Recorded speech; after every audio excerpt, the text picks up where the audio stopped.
Hai. Assalamualaikum. Selamat sejahtera. Berjumpa lagi di channel Akma Costume. Design Parrot.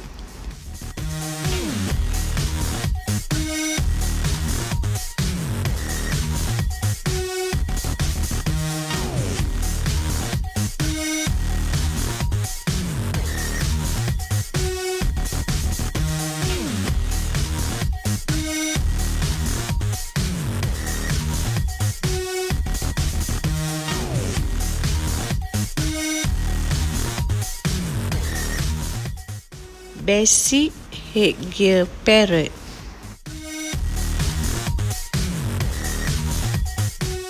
Proses memotong fur untuk membalut headgear.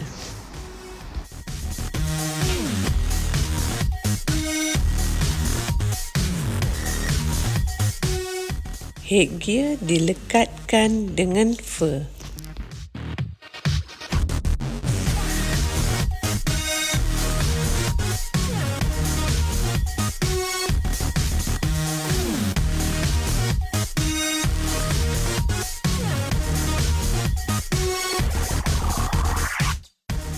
Feather dilekatkan untuk ekor parrot.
Baik, diteruskan melodi dan buatmu terbang tinggi.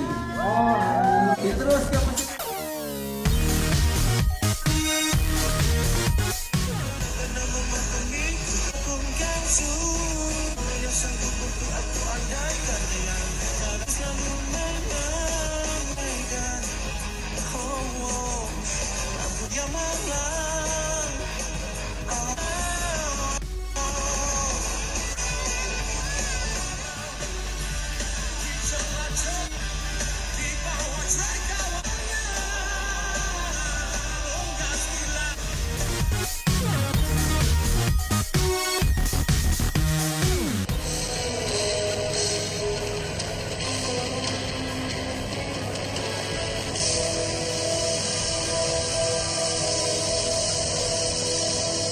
bersama Parrot.